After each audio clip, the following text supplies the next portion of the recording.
चार ब्राह्मण की कहानी। एक बार की बात है, एक गांव में चार ब्राह्मण रहते थे। उनमें से तीन ब्राह्मण ने कुछ ना कुछ विधि सीख रखी थी, जबकि चौथा ब्राह्मण साधारण था, उसका कोई विधि नहीं आती थी।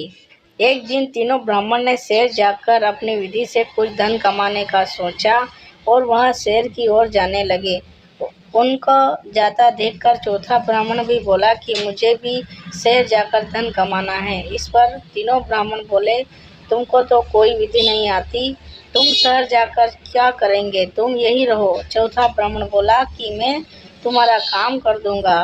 तीनों ब्राह्मण अपना काम कराने के लालच में उसका साथ लेकर जाने के लिए तैयार हो गए। इसके बाद चारों ब्राह्मण शहर के लिए रवाना हो गए।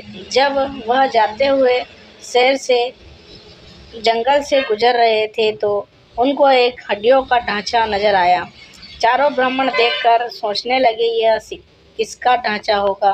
तभी एक ब्राह्मण ने अपनी तंत्र विधि का प्रदर्शन करते हुए उस हड्डियों के ढांचे को जोड़ दिया, जिससे वह एक शेर का कंकाल बन गया।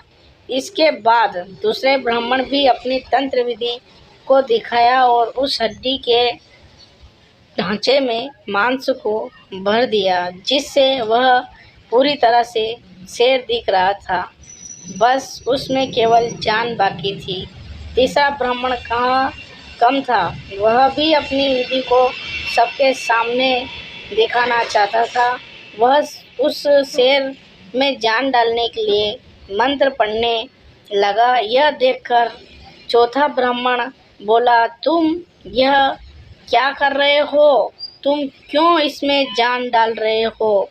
तीसरा ब्राह्मण ने बोला, तुम चुप रहो, तुम मूर्ख हो, तुमको कोई विधि नहीं आती, इसलिए तुम हम विद्वान के बीच में कुछ मत बोलो। चौथा ब्राह्मण समझ गया कि यह नहीं मानने वाले और वह जल्दी से पास के पेड़ पर ऊपर चढ़ गया और जैसे ही तीसरा ब्राह्मण ने शेर में जान डाल दी तो उस शेर ने तीनों ब्राह्मण को खा लिया, क्योंकि उसको कोई मतलब नहीं था कि किसने उसको बनाया।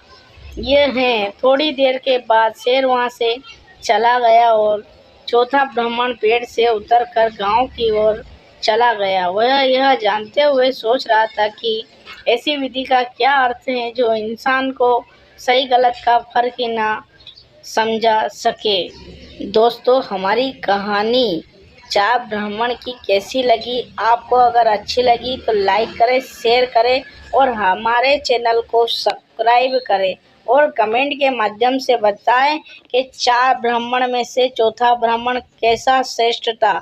दोस्तों, तहे दिल से धन्यवाद। आपका भगवान आपकी इच्छा